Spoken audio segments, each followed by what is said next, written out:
नमस्कार। सबसे बड़ा सवाल में एक बार फिर से आप सभी का स्वागत है। लगातार हम चर्चा कर रहे हैं तूफान, चक्रवाती तूफान आने वाला है भारत के तटीय इलाकों पर और इसका असर क्या होगा, इसी पर हम लगातार बहस कर रहे हैं।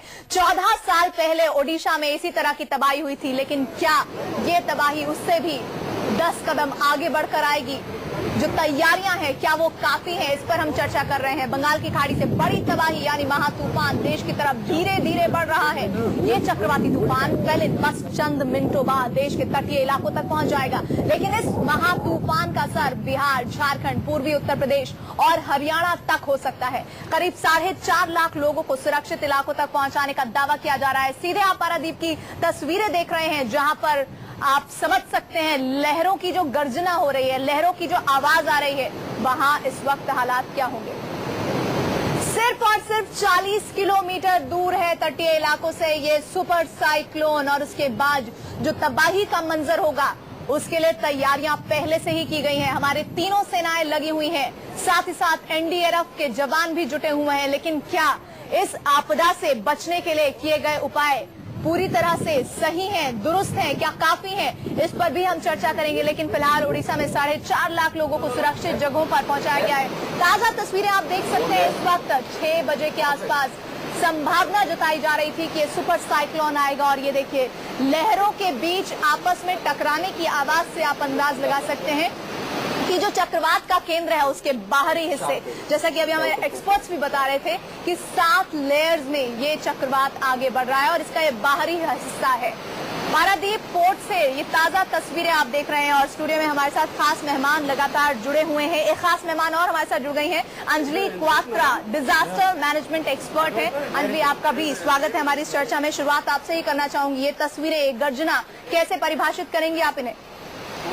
ये बहुत विनाशकारी दिख रहा है, और जैसे आपने बताया 1999 में जो पिछला विनाशकारी साइक्लोन आया था, तकरीबन उसी इंटेंसिटी का अब ये दिख रहा है। और इसका जो है प्रभाव क्या पड़ेगा और विनाश कितना होगा, इसका अभी जब कुछ ही घंटों में जब इसका पता चलेगा हमें, क्योंकि विनाश की तैयारी जितनी भी की गई है, इस वक्त जो स्टॉर्म सर्ज आ रहा है ये काफी ऊंचा आ रहा है, यानी कि जो समुद्री लहरें लैंडफॉल साइक्लोन के करने पर आ रही हैं वो काफी ऊंची हैं। और क्योंकि वहां पे इस वक्त हाई टाइड के मिल जाने से ये इसका जो सलाइन वाटर, जो सी वाटर आएगा पृथ्वी के ऊपर, उससे जो वहां पे और जो क्षति होगी, क्योंकि बहुत स्पीड से जाता है, 15 किलोमीटर तक अंदर ये लैंड में चला जाता है। और दूसरा, जिससे जो ये फ्लडिंग क्रिएट करता है वहाँ पे, ये पूरा जो वहाँ पे बाढ़ की स्थिति क्रिएट हो जाएगी। और सबसे बुरी बात, जो वहाँ पे ये नमकीन पानी ये पूरे सारे इस इलाके को खराब कर देगा, इनफर्टाइल कर देगा एक एग्रीकल्चर की दृष्टि से।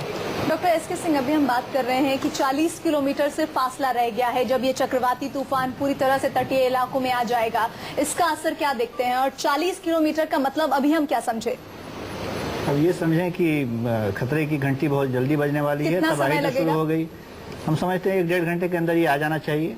और मैं अंजलि जी की बातों से पूर्ण सहमत हूँ कि लॉन्ग टर्म इफेक्ट क्या है इसके। एक तो है कि कुछ जान माल की क्षति होती है, लेकिन लॉन्ग टर्म इफेक्ट है कि जब वो पानी अंदर जमीन पे आ जाएगा तो वो अपने साथ पूरा नमकीन पानी छोड़ जाएगा, सारी खेती नष्ट हो जाएगी जो वहाँ होता था। हम लोग एक चीज़ और, बार बार हम लोग 99 तक जा रहे हैं, थोड़ा और पीछे जाएं, कितने तैयार हैं हम लोग जाएं 1970 में भोला नामक साइक्लोन आया था, और उस समय जो ईस्ट पाकिस्तान, जो आज बांग्लादेश है, वहाँ 3 लाख से 5 लाख लोग मारे गए थे। वो हमारी धरती का एक हिस्सा है, हम कहीं कुछ तैयार नहीं हुए।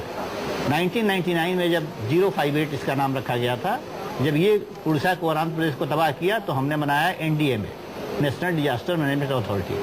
कितने तैयार हैं हम कि उसके बाद 13 सालों में केवल 2 मीटिंग हुई। फिर इनकी नींद तब खुली जब केदारनाथ का त्रासदी हुआ।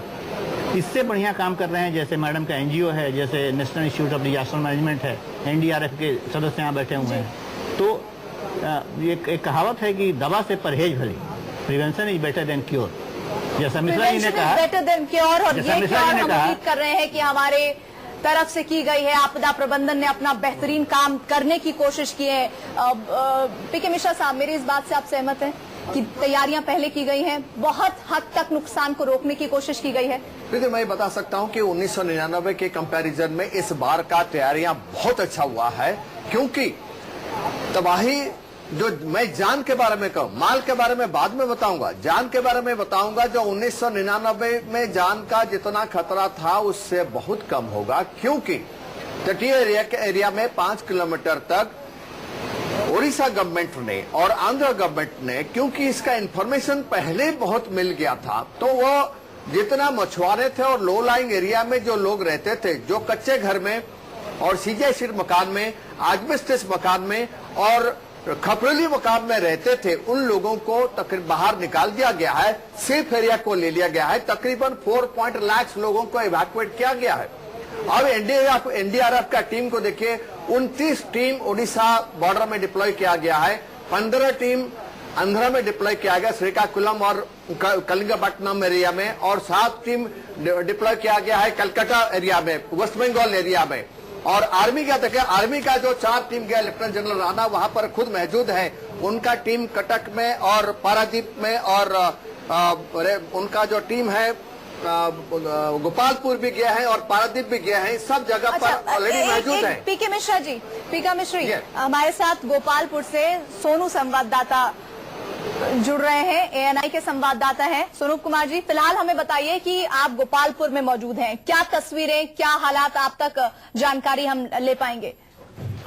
माफी चाहता हूँ, मैं गोपालपुर में नहीं, मैं वाइजाग में हूँ, विशाखापट्टनम में, जहाँ पर साइक्लोन को सुबह 8 बजे हिट करना है। यहाँ जो लोकल जानकारी दी गई है उसके मुताबिक साइक्लोन को यहाँ 8 बजे हिट करना है इस कोस्ट को, लेकिन असर उसका देखा जा सकता है। आप तस्वीरें भी देख पा रही होंगी कि जो लहरें हैं वो सुबह के मुकाबले थोड़ी तेज हो चुकी हैं, हल्की बरसात भी शुरू हो चुकी है। आसपास के तमाम जो इलाके हैं, जो सड़कें हैं, उन सबको लोकल जो पब्लिक है उनके लिए बाहर कर दिया गया है, वो यहाँ नहीं आ सकते। और चूंकि सुबह हमारी कई लोगों से बात हुई थी, एनडीआरएफ की एक बड़ी टीम है यहाँ पर, 120 लोगों की, आर्मी, एयरफोर्स, चूंकि यहाँ पर विशाखापट्टनम का एक फोर्स भी है, इसलिए नेवी को और एयरफोर्स को स्टैंड बाई पे डाला हुआ है। और तमाम जो बुनियादी जरूरत की चीजें उनको अलर्ट पर रखा गया है। और इस फिलहाल मैं आपको बता दूं कि इस समय बारिश भी यहाँ शुरू हो चुकी है, जैसा कि अनुमान था कि शाम तक बारिश शुरू हो जाएगी।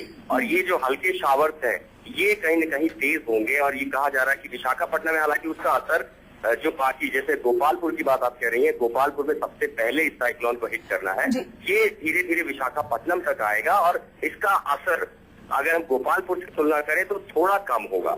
जी सुनो, जरा ये हमें समझाने की कोशिश कीजिए, क्योंकि आप फिलहाल वहीं पर मौजूद हैं, कितने समय में गोपालपुर में ये साइक्लोन पहुंचेगा? क्योंकि हमें जो जानकारी थी वो 6 से 8 के बीच का वक्त दिया गया था कि इसके आसपास ये पहुंच जाएगा। देखिए, जो मौसम विभाग ने प्रेडिक्शन किया था उसके मुताबिक इसका समय 8 बजे से लेकर 12 बजे तक का था। अलग अलग जानकारियां आ रही थी, क्योंकि मौसम विभाग जो कि देश की राजधानी दिल्ली से जो डेटा देता है वो अलग अलग जो सेक्टर्स होते हैं वहां से जानकारियां इकट्ठी की जाती है।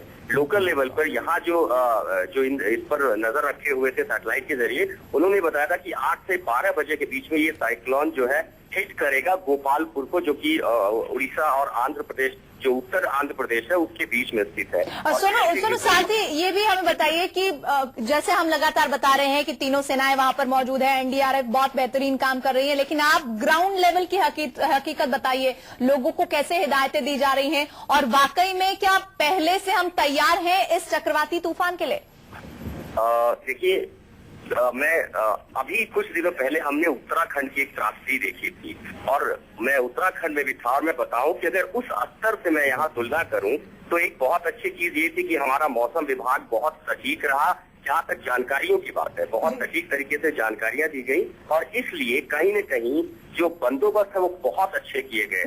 जो प्रशासनिक लोग थे उनका ये कहना था कि उनकी पहली कोशिश है कि जान और माल इसका पूरा ख्याल रखा जाए। तो उड़ीसा के जो तटवर्ती इलाके हैं, गोपालपुर, वहां पर लोगों को खाली कराया गया। इसके इलाका जो मछलीपट्टनम इलाका है खासकर, और उत्तरी आंध्रा के जो इलाके हैं जहाँ सुबह इसको हिट करना है साइक्लोन को, उन इलाकों को भी खाली करा लिया गया है। लेकिन अभी भी जो एक सवाल होता है कि कुदरत के सामने हमारी तैयारियां कितनी मुस्तैद होती हैं। अब वो कुदरत का प्रकोप कितना तेज होता है वो सुबह देखने पर पता चलेगा, लेकिन फिलहाल जरूरत के कदम बिल्कुल इस पर सवाल नहीं उठाया जा सकता कि जरूरत के कदम उठाए गए हैं, अलर्ट दिया गया है। मैं खुद यहाँ देख सकता हूँ कि लोगों को बीच है यहाँ पर आर के बीच, यहाँ पर आने के लिए तक मना कर दिया गया है। सारी सड़कें बाढ़ है, मीडिया को भी बहुत रिस्ट्रिक्शन के बाद ही यहाँ आने दिया जा रहा है। तो तैयारियां पूरी है, लेकिन फिर प्रकृति का प्रकोप है वो कितना होगा सब कुछ उस पर भी निर्भर जरूर तो करेगा। कुदरत की विनाश लीला है, हम तैयार हैं, लेकिन कितने तैयार हैं वो तबाही का मंजर देखना होगा और उसके बाद जो हालात होंगे उसके बाद ही ये तय हो पाएगा। हमारे साथ पीके मिश्रा साहब है। पीके मिश्रा साहब, आप कुछ कहना चाह रहे थे? हाँ, मैं ये बता रहा था कि आप टाइमिंग के बारे में जो है ये कब गोपालपुर को हिट करेगा और तबाही क्या होगा उसके बारे में बता सकता हूँ। ये अभी गोपालपुर के तट से तकरीबन 40 किलोमीटर दूर पर है और जब इसका स्पीड है समुद्र के अंदर वह 20 किलोमीटर प्रति घंटा बढ़ते रहता है, तो हम अनुमान लगा सकते हैं कि तकरीबन 8 बजे के आसपास, 8 से 9 बजे या 8 से थोड़ा 15 मिनट पहले, इस टाइम पर मैक्सिमम इफेक्ट में वो गोपालपुर में पहुंचेगा और जो खेती पहुंचा रहेगा, जो जान का खतरा है वो 1999 से कम होगा, क्योंकि उसके लिए गवर्नमेंट बिल्कुल तैयार है, सजाग है। लेकिन जो टाइमिंग आ रहा है इसका, क्योंकि रात को 8 बजे से इसका मैक्सिमम इफेक्ट जो हेवी इफेक्ट रहेगा, ये रात को तकरीबन मतलब सुबह 3 बजे तक रहेगा और रात में जो तबाही हो जाएगा, पर्टिकुलरली पुरी का बेल्ट हम देखेंगे, गोपालपुर का बेल्ट हम देखेंगे। पुरी जो है बहुत पुराना शहर है। पुरी में जो है बहुत पुराने बिल्डिंग है समुद्र के किनारे। अब वो ये जो 240 किलोमीटर 235 किलोमीटर स्पीड में जो हवा आएगा, वो तेज में आएगा, ये बिल्डिंग शायद सह नहीं कर सकता है और ये धस सकते हैं। और ये जरूर उसके साथ साथ पुरी के तकरीबन पीछे या कटक में या केंद्रापड़ा में, बांकी में, और ये जो तटवर्ती एरिया है पारादीप में, गोपालपुर में, जगत सिंहपुर में, इस एरिया में जो छोटे छोटे मकान हैं जो तो भारी तबाही होगी, वो सब हालांकि जान का नुकसान कम से कम होगा, इसके पूरे इंतजाम किए गए हैं, लेकिन माल का नुकसान बहुत होगा। इस बीच आपको हम ये भी बता दें कि एनडीएमसी के उपाध्यक्ष शशिधर रेड्डी का कहना है कि महा तूफान करीब 230 किलोमीटर प्रति घंटे की रफ्तार से हिंदुस्तान में दाखिल होने वाला है। से हवा है 210-220 किलोमीटर, हो सकता है 220 से 230 किलोमीटर तक की तेजी हवा पकड़ लेगी। तो इस हिसाब से स्थिति ऐसी है। मैं समझता हूं कि आने वाले अभी 8 घंटे हैं, अभी शायद तब तक तट पार कर लेगा। एनडीआरएफ के लोग सभी जगहों पर पहुंच गए हैं और भी मतलब अपने रिजर्व में भी कुछ बटालियन है। करीब 1200 लोग एनडीआरएफ के आज उड़ीसा में है और आंध्र प्रदेश में 28 टीम 1200 लोग के करीब हैं। आंध्र प्रदेश में करीब 600 लोग वहां पर हैं। तो शशिधर, आप सुन रहे थे एनडीएमए के अध्यक्ष जो बता रहे थे कि तूफान की जो रफ्तार है वो बहुत तेज हो सकती है और सुपर साइक्लोन के बेहद नजदीक। हमारे साथ एसके सिंह साहब मौजूद है। एसके सिंह साहब, आप बता रहे थे कि चक्रवात, अगर सुपर साइक्लोन महा चक्रवात की बात करें तो उसकी गति 235 से ऊपर होती है हवा की, लेकिन फिलहाल जो शशिधर जी कह रहे थे उनके मुताबिक तो ये सुपर साइक्लोन नहीं होगा।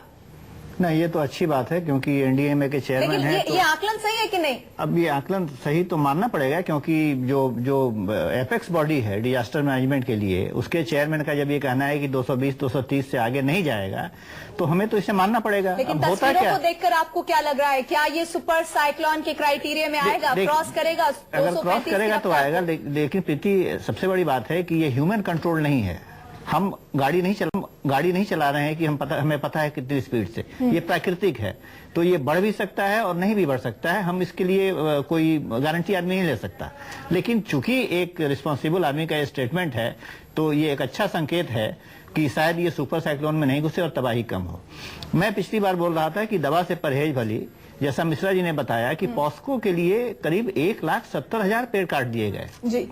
आपको मालूम होना चाहिए ये पेड़ जो हैं, ये तबाही इस बार इसलिए भी ज्यादा होने की बात कही जा रही है क्योंकि पॉस्को के लिए जो पेड़ काटे गए हैं उनकी संख्या बहुत ज्यादा है। आपको रोकना पड़ेगा सिंह साहब मुझे, और जाना होगा साइक्लोन रूम जहां पर सोहेल के साथ disaster management expert Anjali Kwatra भी जुड़ी हुई है। सोहेल। शुक्रिया प्रीति। तो महज 40 किलोमीटर दूर है फायलन और 190 किलोमीटर प्रति घंटे की रफ्तार से हवा चलेगी जब फायलन तट पर पहुंचेगा। हमारे साथ disaster management expert Anjali Kwatra ji, आपका स्वागत है। अंजलि जी से हम जानेंगे कि आखिर 1999 में लगभग 10,000 से ज्यादा मौतें हुई थी, उसके बाद से हमने क्या अब तक कुछ सबक लिया है? कहा जा रहा है कि महाप्रलय महातूफान के लिए तैयारी की गई है, लेकिन अंजलि जी मेरा सवाल आपसे यही है कि तैयारी वाकई आपको जमीनी हकीकत ग्राउंड लेवल पर पता चल रही है, या इस महाप्रलय के बाद जो हालात होंगे उसके बाद सच सामने आएगा वाकई हम कितने तैयार थे? देखिए, तैयारी में सबसे पहले जरूरी साइक्लोन में होता है उसका फोरकास्ट करना, जो कि इस बार जैसे हमने देखा है एक काफी एक्यूरेट प्रेडिक्शन हुई है, पूर्वानुमान एकदम सही रहा है और 72 घंटे पहले ही इसका अनुमान और सारे गवर्नमेंट के एजेंसीज, डिपार्टमेंट्स और स्टेट गवर्नमेंट, डिस्ट्रिक्ट ऑफिशियल सबको पहुंच चुका था। इससे सबसे बड़ी चीज है जान माल बचाने में सबसे बड़ा यही एक, और इसके लिए बहुत टेक्नोलॉजी और साइंस जो इस्तेमाल हुई है, नए रेडार। इसे सटीक प्रेडिक्शन मान रही है क्योंकि अमेरिका के रिसर्च सेंटर ये कह रहे हैं कि लगभग ये जो तूफान है ये आधे भारत जितना बड़ा है, लेकिन हम उसे लगातार नकार रहे हैं। क्या एक वजह ये है कि पैनिक ना हो लोगों में, इसलिए हम ये कह रहे हैं कि अमेरिका की रिसर्च पर हम भरोसा नहीं कर रहे हैं? देखिए, अमेरिका की रिसर्च के अलावा जो हमारी IMD की प्रेडिक्शंस हैं, देखिए हमारे इंडियन मेट्रोलॉजिकल डिपार्टमेंट भी अपनी डेटा शेयर करता है, ये जो वर्ल्ड मेट्रोलॉजिकल ऑर्गेनाइजेशन है इसके साथ मिलकर और एस्केप के साथ ये सारे डेटा पूल इन होते हैं, और हमारा जो इस पर डेटा अपना है IMD का, ये काफी एक्यूरेट है और एकदम जैसे कि सामने ही आ रहा है। 190 की स्पीड है वहां की हवा की गति की, तो जबकि अमेरिका ने तो कहीं ज्यादा प्रेडिक्ट की थी, 300 तक की प्रेडिक्ट की थी, जो कि नहीं है ऐसा। तो हमारी जो नई टेक्नोलॉजी और स्पेस टेक्नोलॉजी जो यूज हुई है, क्योंकि ये एक अपर एटमॉस्फेरिक फिनोमेना है, तो उसमें ये सारे जो रडार्स नए और सब लगाए गए हैं पिछले सालों में 2008 से बहुत लेकिन सवाल एक ऐसा चक्रवाती तूफान जिसकी जद में आधा देश आ जाएगा और उसका असर होगा शुरुआत ओडिशा से, आंध्र प्रदेश से, और उसके बाद वो आगे बढ़ते बढ़ते उत्तर प्रदेश, बिहार, छत्तीसगढ़, झारखंड और हरियाणा को भी अपनी जद में लेगा। लेकिन ये फिलहाल तस्वीरें आप देख रहे हैं पारादीप की, जहां पर इस चक्रवात के बाहरी हिस्से ने असर दिखाना शुरू कर दिया है। समंदर के बीच लहरों के आवाजों को सुनकर आप अंदाज लगा सकते हैं कि इस चक्रवाती तूफान का जो अंतिम छोर है वो किस तरह का लहरों को ऊंचे उठा देने वाला है, और उसके बाद जब इसका असर पूरी तरह से तटीय इलाकों पर होगा तो मंजर क्या होगा? खौफनाक मंजर, जिसके सीधे सीधे जो समय सीमा है वो कम होती जा रही है। जानकारी के मुताबिक पहले 6 बजे के आसपास अनुमान किया जा रहा था, लेकिन अब ये कहा जा रहा है कि अब से 1-1.25 घंटे के बीच में पूरी तरह से अपने विकराल रूप में होगा ये चक्रवाती तूफान। अब से कुछ देर बाद खतरनाक चक्रवाती तूफान फाइलिंग ओडिशा के गोपालपुर में टकराएगा। लेकिन फिलहाल तस्वीरें आप पारादीप से देख रहे हैं। फाइलिन की दस्तक देने के पहले ही इसका असर दिख रहा है, जिसमें आप आवाज सुन सकते हैं लहरों की। ऊंची ऊंची लहरें उठ रही हैं और ये लहरें तट को छूती हुई नजर आ रही हैं। ये शुरुआती हिस्सा है और ओडिशा के कुछ हिस्सों में, खासकर भुवनेश्वर में भारी बारिश हो रही है, तेज हवाएं चल रही हैं, जिसकी वजह से पेड़ गिर गए हैं और 3 लोगों के मौत की जानकारी भी आ रही है। समय रहते हुए इंतजाम किए गए हैं, एनडीआरएफ की टीम लगातार जुटी हुई है, लोगों को सुरक्षित जगहों पर पहुंचाया जा रहा है।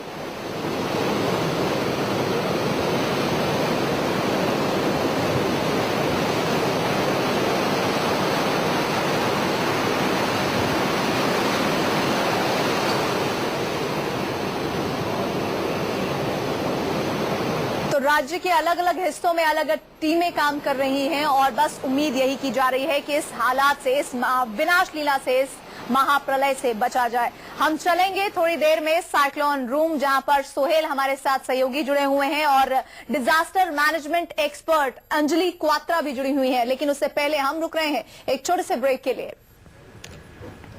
कुदरत की विनाश लीला ने दस्तक दे दी है और भारत के तटीय इलाके में इसका असर भी अब देखा जाने लगा है। आपको सीधे तस्वीरें दिखाते हैं कुदरत की विनाश लीला, जिसका पहला कदम पड़ा है और उसके बाद तेज लहरें लगातार तटीय इलाकों को छू रही है। लेकिन अभी आपको इंतजार करना होगा उस विनाश लीला के लिए। आखिर वो कितनी तीव्र होगी, कितनी तेज होगी, इसका ठीक अंदाज भी नहीं लगाया जा सकता है। सिर्फ अनुमान ये कि बहुत ऊंची लहरें होंगी। और फिलहाल ये तस्वीरें हम आपको लगातार दिखा रहे हैं पारादीप पोर्ट से, जहां पर अभी लहरें लगातार तटों से टकरा रही हैं और इस टकराहट की आवाज आप सुन सकते हैं और अंदाज लगा सकते हैं कि जब ये वाकई में केंद्र इस चक्रवात का टकराएगा तटीय इलाकों से तो कैसा होगा। ये कुछ एक उदाहरण के तौर पर भी मैं आपको समझाना चाहूंगी। तस्वीरें आप जो देख रहे हैं, आप ये समझिए कि कोई तेजी से दौड़ रहा हो, अचानक से कोई दीवार सामने आ जाए तो क्या हश्र होगा। ऐसा ही कुछ मंजर होने वाला है। और सोचिए ये लहरें तो बहुत ही ऊंची उठने वाली हैं, तब क्या हालात होगा। और तमाम इंतजामात किए गए हैं, लेकिन क्या वो इंतजामात काफी हैं, ये इस महाप्रलय के बाद की तस्वीरों के बाद ही ठीक अंदाज लगाया जा सकता है। फिलहाल तस्वीरें पारादीप पोर्ट की देख रहे हैं आप, जहां पर लहरें उफान पर हैं। और सबसे बड़ी चुनौती होगी, जो हमारे एक्सपर्ट्स भी लगातार बता रहे हैं, क्योंकि ये चक्रवाती तूफान रात के वक्त में आएगा। 6:30 का वक्त हो गया, अभी पूरी तरह से इसका असर नहीं दिख रहा है। और अगर 1-1.5 घंटे में इसका असर होता है, ये रहेगा तकरीबन 6 से 7 घंटे के आसपास। और इस पूरी रात में रेस्क्यू करना बहुत मुश्किल होगा। हमारे साथ मेहमान भी जुड़े हुए हैं, उनसे भी हम बातचीत करेंगे। पीके मिश्रा साहब, मुझे ये समझाने की कोशिश कीजिए और साथ ही हमारे दर्शकों को भी कि जब ये साइक्लोन रात के वक्त में आएगा तो रेस्क्यू करना मुश्किल होगा, क्योंकि पूरी तरह से अंधेरा होगा। ऐसे में दिक्कतें कितनी बढ़ने वाली हैं? बात सही है प्रीति, क्योंकि ये जो है ये चक्रवाती तूफान ये तकरीबन अभी तो शाम हो चुका है, 8 बजे के आसपास आने का उम्मीद हो रहा है, क्योंकि 40 किलोमीटर या 35 किलोमीटर दूरी अभी रह गया गोपालपुर से। जब ये तट को हिट करेगा गोपालपुर में और पुरी में और पारादीप में, शाम को 8 बजे से लेकर के उसका इफेक्ट जो है वो तकरीबन 6 घंटा तक रहेगा। अब ये देख लीजिए, 8 बजे से तकरीबन सुबह 4 बजे तक इसका असर चारों तरफ होगा। पारादीप में होगा, गोपालपुर में होगा, केंद्रापड़ा में होगा, जगत सिंहपुर में होगा, पुरी में होगा, बांकी में होगा, भद्रक में होगा, बालेश्वर में होगा। अब रात को 8 बजे से सुबह 4 बजे तक जो तबाही होगा और क्या होने वाला है, एक तो चीज है क्या होने वाला है हमें पता है, क्योंकि जो पर्टिकुलरली पारादीप से जो कटक को रेलवे लाइन है उसके ऊपर तो 100% असर आएगा। उसी मुताबिक कटक पुरी से कटक को जो रेलवे लाइन उसके ऊपर भी 100% असर आएगा। भुवनेश्वर से जो बालूगांव होकर के भाईजाग को ट्रेन लाइन गया है, south east coast train line, उसके ऊपर भी असर आएगा। और उसके बाद पुरी के जो होटल्स देखेंगे, जो पुराने होटल से पुराने घर हैं, समुद्र तट को लगा हुआ है। अब ये बताया नहीं जा सकता है उन होटलों का क्या होगा जो कि 300, 400 या 500 गज के अंदर है समुद्र से। तो ये तबाही, आपको रोकना चाहूंगी, ये चक्रवात की तस्वीरें हम दिखाने की कोशिश कर रहे हैं। कुछ ऐसा होगा फेलिन तूफान का असर, कुछ इस तरह से वो 7 लेयर्स के साथ बड़ी ही तेजी के साथ भारत के तटीय इलाकों में दाखिल होगा और इसका सीधा असर होगा ओडिशा, आंध्र प्रदेश, पश्चिम बंगाल, साथ ही साथ ये अपनी जद में बिहार, उत्तर प्रदेश, छत्तीसगढ़, झारखंड और हरियाणा के कुछ हिस्सों को भी अपनी चपेट में ले सकता है। लगभग पूरा उत्तर भारत इसकी चपेट में होगा, जिस तरह की जानकारी मिल रही है, जिस तरह की तीव्रता इस चक्रवात की समझी जा रही है। पीके मिश्रा जी, अपनी बात पूरी करें। हाँ, मैं ये बता रहा था, रात को जब यह होगा तो हमारा तैयारी जो है, स्टेट गवर्नमेंट्स आंध्र और उड़ीसा गवर्नमेंट बहुत अच्छे तैयारी करके रखे हैं। उसमें एनडीआरएफ है, आर्मी है, नेवी है, एयरफोर्स है, सीआरपीएफ है, सब कोई है। लेकिन एक चीज हम बताना चाहते हैं, रात को जो तबाही होगा, हमारा 5 किलोमीटर, सिर्फ 5 किलोमीटर का एरिया देखना नहीं पड़ेगा समुद्र के तट से, हमको पूरी के पूरे स्टेट को लेना पड़ेगा। जो डिस्ट्रिक्ट उसमें आते हैं, पर्टिकुलरली आंध्र का जो डिस्ट्रिक्ट है और ओडिशा के जो डिस्ट्रिक्ट है, रात का तबाही में बहुत तकलीफ है। पड़ेगा। थोड़ी देर पहले जो तस्वीरें आप देख रहे थे, वो कहीं ना कहीं वो खौफ था जिसकी वजह से लोग भागे चले जा रहे थे। वो दौड़ भाग इसलिए हो रही थी कि वो सुरक्षित जगहों पर जाना चाहते हैं। ये आप उफान पर समंदर को देख सकते हैं, तटीय इलाकों पर लगभग पहुंच ही चुका है चक्रवाती तूफान। इसका असर, इसकी जो दस्तक है वो आने लगी है। 40 किलोमीटर के आसपास कहा जा रहा था कि वो दूर है। फिलहाल हमारे साथ लगातार एसके सिंह साहब भी जुड़े हुए हैं। 40 किलोमीटर दूर है सिंह साहब, इसका मतलब क्या है और जब ये टकराएगा इसकी तीव्रता के बारे में क्या हम अभी आकलन लगा सकते हैं? अब तो 40 से कुछ और भी नजदीक आ गया होगा, क्योंकि 40 कुछ मिनट पहले था। असल इसका जो रियल इसका रूप पता चलेगा जब ये कोस्टल एरिया में टकराएगा। जो इसका जो सेंटर है, केंद्र जिसको आंख बोलते हैं, अगर वो चीज जब टकराएगा तब इसका पता चलेगा रूप कि कितना भयानक होता है या नहीं होता है। क्योंकि अभी तक जो है इसकी पेरीफेरी जो बाहर में हवाएं घूम रही हैं वो ये तबाही मचा रही हैं, और 1-1.5-2 घंटे के बाद जब ये रियल इसका सेंटर जो केंद्र जो आके टकराएगा कोस्टल से, तब पता चलेगा। नॉर्मली इन केसों में देखा गया है कि उससे वो बढ़ता है, क्योंकि किसी भी फ्री घूमते हुए भागते हुए चीज में अगर कोई अवरोध पैदा कर दी जाए तो एक तरह से वो कॉलिजन की स्थिति हो जाती है, धक्के की स्थिति हो जाती है, और उसमें सारी चीजें इधर उधर बिखर जाती हैं। तो लेट अस होप कि उतना ज्यादा नहीं हो, लेकिन उसका रूप तभी पता चलेगा। पहले मैं बता रहा था कि प्रिवेंशन के बारे में कि दवा से परहेज भली, तो 1,70,000 पेड़ पॉस्को ने काट दिए। ये पेड़ जो थे इसके लिए ढाल का काम करते। हाँ, तूफान के बाद कुछ पेड़ उसमें से गिर जाते जरूर, जैसे लड़ाई के मैदान में कुछ सिपाही मारे जाते हैं जरूर, लेकिन वो दुश्मन की गोली कम कर देते हैं। तो इस तरह से ये पेड़ जो थे वो ढाल का काम करते और तूफान से जितनी तबाही हो सकती थी वहां पे उससे बचाते। तो जो पेड़ काटे गए हैं उन्होंने चुनौतियों को और ज्यादा बढ़ा दिया है। सीधे साइक्लोन रूम लिए चलते हैं, सोहेल हमारे साथ जुड़े हुए हैं। सोहेल, फिलहाल क्या अपडेट्स आ रहे हैं अब तक? तूफान बहुत नजदीक है, लगभग 20 किलोमीटर के आसपास रह गया है और 6 घंटे तक ये रहने वाला है। हम आपको नक्शे के जरिए दिखाने की कोशिश कर रहे हैं। आंध्र प्रदेश, उड़ीसा, पश्चिम बंगाल, झारखंड, छत्तीसगढ़ और बिहार, और हो सकता है क्योंकि ये साउथ ईस्ट की तरफ से आ रहा है और ये ऊपर बढ़ेगा तो ये पूर्वी उत्तर प्रदेश को भी अपनी चपेट में ले सकता है। लेकिन सवाल बड़ा ये है कि 6 घंटे तक अगर ये तूफान रहने वाला है हिंदुस्तान में, तो हमारे साथ अंजलि क्वात्रा जी है जो कि डिजास्टर मैनेजमेंट एक्सपर्ट है। अंजलि जी आपके पास आएंगे। भुवनेश्वर के पास बता दें कि 100 किलोमीटर प्रति घंटे की रफ्तार से हवा चल रही है। अंजलि जी, 6 घंटे अगर हिंदुस्तान में रहेगा, कितना नुकसान इसका कैसे आकलन कर रही है?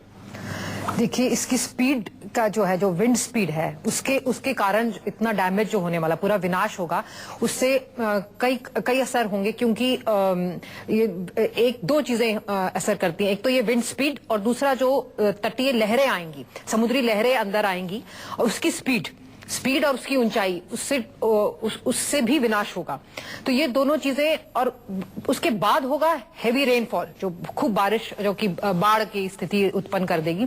तो 3 तरह से ये नुकसान होने वाला है। और ये हेवी रेनफॉल न सिर्फ आंध्रा और उड़ीसा, ये इसके ऊपर के राज्यों छत्तीसगढ़, झारखंड और बिहार और पूर्वी उत्तर प्रदेश तक होंगे। जी, ये मॉइस्चर लेडन जो विंड्स आ रही हैं इतनी स्पीड से, ये आगे बढ़ेंगी स्पीड से, और ये 6 घंटे के बाद ऑफ कोर्स उनकी जो स्पीड है वो कम होनी शुरू हो जाएगी, एनर्जी कम हो जाएगी उसमें। मगर इतना मॉइस्चर ये लेकर आ रही हैं जो कि ये भारी बारिश के रूप में और बाढ़ की स्थिति सी उत्पन्न। एनर्जी बेशक कम हो जाए, इसकी तीव्रता बेशक कुछ कम हो, लेकिन सवाल बड़ा है कि 6 घंटे इसका असर रहने वाला है। आपको याद होगा 1999 में भी उड़ीसा में इसी तरह का तूफान आया था। 10,000 जिंदगियां चली गई थी और करोड़ों लोग प्रभावित हुए थे, लाखों लोगों का घर छूट गया था। मेरा सवाल यही है कि क्या अब सबक लिया गया है इससे? अब तक अगर सबक लिया गया है तो खासतौर पर इंफ्रास्ट्रक्चर के लिहाज से उड़ीसा में किस तरह का इंफ्रास्ट्रक्चर है, चाहे वो मकानों को बनाना गया हो, या फिर सड़कों के लिहाज से हो, या फिर रेलवे ट्रैक के लिहाज से हो? देखिए, सड़कें तो ऐसे सिचुएशन में ऊंची एलिवेट करके बनाई जाती हैं ताकि ये जो असर बाढ़ का है वो ना उन पे पड़े, और मजबूत सड़कें बनाई जाती हैं ताकि राहत का कार्य बना रहे। तो और जो सबसे बड़ी चीज है वो इंफ्रास्ट्रक्चर की है। ये इमारतें जो बनी हैं, क्या वो मजबूत बनी हैं कि नहीं? साइक्लोन रेजिस्टेंट जो टेक्नोलॉजी से अगर बनाई जाए तो वो ये जो हाई विंड्स है, इतनी तेज हवाओं से के टकराव को से अपने आप को सुरक्षित रहती हैं। मगर ये तो अब टेस्ट होगा जब ये लेकिन हवाएं टकराएंगी। लगभग 8 बजे के आसपास बताया जा रहा है पूरी तरह से ये उड़ीसा के गोपालपुर पहुंच जाएगा। उस वक्त किस तरह की स्थिति होगी, किस तरह की मुश्किलें आएंगी खासतौर पर डिजास्टर मैनेजमेंट टीम के लिए? देखिए, सबसे बड़ी मुश्किल तो ये पैदा होगी कि जब ये हवाएं इतनी तेज गति से पहुंचेंगी तो वहां के जो ट्रांसमिशन लाइंस हैं, जो टावर्स हैं, वो क्षतिग्रस्त हो सकते हैं। इलेक्ट्रिक पोल्स जो हैं वो टूट सकते हैं, और इससे उम्मीद है कि ये बिजली पर असर पड़ेगा और संचार व्यवस्था पर साफ असर पड़ेगा। आपके टेलीफोन काम करना बंद कर देंगे। वापस चल रहे हैं प्रीति के पास। जी प्रीति। जी सोहेल, अंजलि ने जो बात कही है उस पर हम चर्चा करेंगे कि वाकई में ऊंची सड़कें बनाई जाती हैं। हमारे दोनों एक्सपर्ट्स इस बारे में क्या सोचते हैं, लेकिन इस बीच एएनआई के संवाददाता सोनू कुमार भी हमारे साथ जुड़े हैं। सोनू, आप विशाखापट्टनम में मौजूद है, फिलहाल क्या अपडेट्स है वहां से?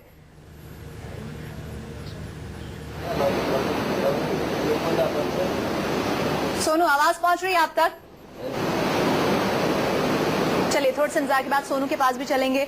अंजलि क्वात्रा अभी सिंह साहब कह रहे थे, आपने सुना होगा, उन्होंने कहा कि इस तरह की डिजास्टर से बचने के लिए ऊंची सड़कें बनाई जाती हैं। क्या वाकई में ऐसा होता है? नहीं, ऊंची सड़कें तो नहीं, क्योंकि ऊंची सड़कें आप बनाएंगे तो बाढ़ के पानी के जोर से वो सड़कें टूट जाएंगी, क्योंकि अवरोध का काम पैदा करेगा और उससे जब लहरें टकराएंगी तो वो तोड़ देंगी। तो ये तो हाँ, ये बात जरूर है कि आप विकसित देशों में जाइए तो एक बोलते हैं सेफ्टी वॉल, जैसे 10 मीटर 20 मीटर ऊंचे वॉल जो हैं सी कोस्ट पे बनाए जाते हैं, उससे दो फायदे होते हैं।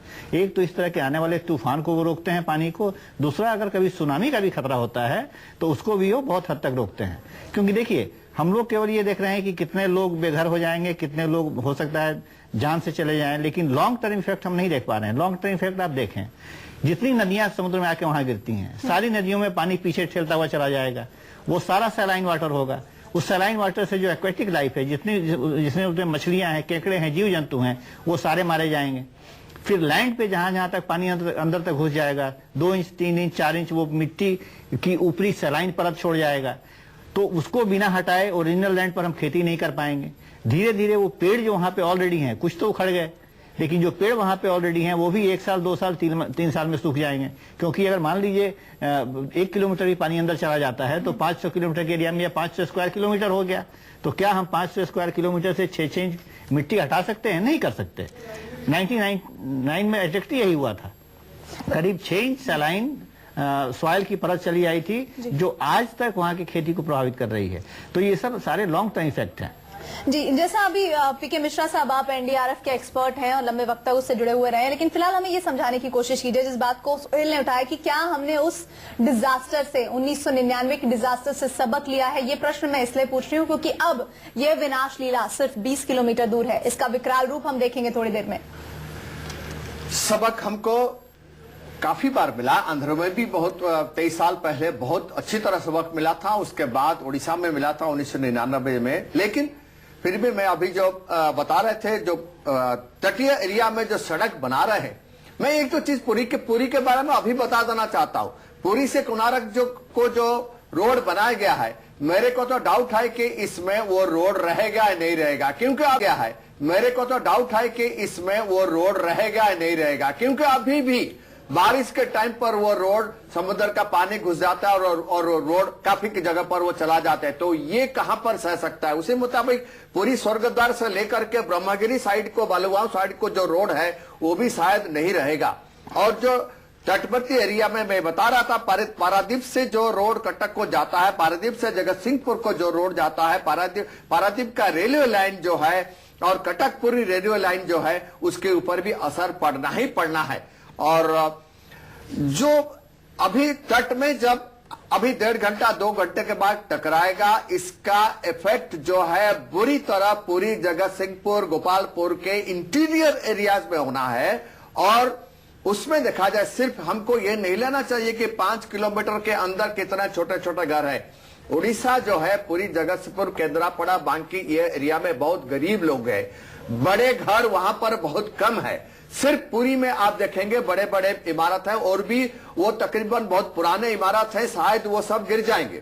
लेकिन मैं अंदर में गरीब लोगों का बात बता रहा हूं, सबके घर खपरोली में बना है, एस्बेस्टस शीट बना है और मिट्टी का घर बना है, ऊपर में धान का खेत का जो घर होता है वो दे करके बना है। उसमें ये जो 220 बता रहे, 235 में भी आए, इस स्पीड में जो हवा आ रहा है, जो कि तकरीबन 6 घंटा रहेगा और अंदर को बढ़ रहा है, उसमें तबाही बहुत होगा। और गरीब लोगों का घर और माल जो है उसका खेती बहुत होगा। जान के बारे में, हाँ, 5 किलोमीटर एरिया में जो जान का खतरा था बहुत कम है, क्योंकि गवर्नमेंट ऑफ उड़ीसा ने कम से कम 4 लाख से ऊपर लोगों को रिलीफ देकर अच्छे एरिया में ऑलरेडी शिफ्ट कर चुके हैं। शायद वो लोग बच जाएंगे। तो 1999 में क्योंकि शिफ्टिंग नहीं हुआ, तो इसलिए तकरीबन 12,000 लोग मर गए थे। वो शायद कम होगा, लेकिन माल का कमी मैं नहीं बोल रहा हूं। बहुत माल का क्षति हो रहा है उड़ीसा में, बहुत नुकसान होगा। सिंह साहब मुझे ये भी समझाइए, हम लगातार बात कर रहे हैं 20 किलोमीटर दूर रह गया है ये सुपर साइक्लोन और जैसे ही ये टकराएगा तटीय इलाकों से उसका क्या असर होगा। लेकिन जब ब्रेक के बाद हम लौटेंगे तो हम आपसे बातचीत करेंगे कि जितने घंटे इसका असर रहेगा उसके बाद की चुनौतियां क्या होने वाली है। एक तरफ तूफान के बीच सिमटती जिंदगी है, वहीं दूसरी तरफ तूफान तेज हवाओं के साथ बढ़ता चला जा रहा है। आइए सीधे तस्वीरें आपको दिखा देते हैं। ये पारादीप के पोर्ट से आप तस्वीरें देख रहे हैं, साथ ही साथ एक तस्वीर आप छोटी सी विंडो में देख रहे होंगे जो कि सैटेलाइट के थ्रू तस्वीरें ली गई हैं। उन तस्वीरों में आप समझ सकते हैं कि क्या हालात चक्रवाती तूफान के होने जा रहे हैं। ये चक्रवाती तूफान कितना खतरनाक होगा, क्या असर होगा इस चक्रवाती तूफान का, लगातार हमारे एक्सपर्ट्स बता रहे हैं। बड़ी तबाही होने जा रही है, जान का नुकसान बहुत कम भले ही, लेकिन माल का नुकसान बहुत होने जा रहा है। ये तस्वीरें हम आपको दिखा रहे हैं पारादीप पोर्ट से, जहां पर चक्रवात का बाहरी हिस्सा या यूं कहें कि 7वीं परत, जो केंद्र से 7वीं परत है, उसका असर आप देख रहे हैं। और सोचिए कि एक एक कर जब ये परतें बढ़ेंगी तटीय इलाकों के आसपास तो क्या असर होगा। फिलहाल लहरें ऊंची ऊंची उठ रही हैं पारादीप पोर्ट पर और इन ऊंची लहरों का संकेत है, ये दस्तक है कि चक्रवात बड़ी तबाही मचाने के लिए तैयार है। और जो जानकारी मिल रही है उसके मुताबिक आधे से 45 मिनट का वक्त है, जिसके बाद ये विनाश लीला हम देखेंगे। लेकिन इस विनाश लीला के लिए हम कितना तैयार है, इसके लिए लगातार हम अपने एक्सपर्ट से बातचीत कर रहे हैं।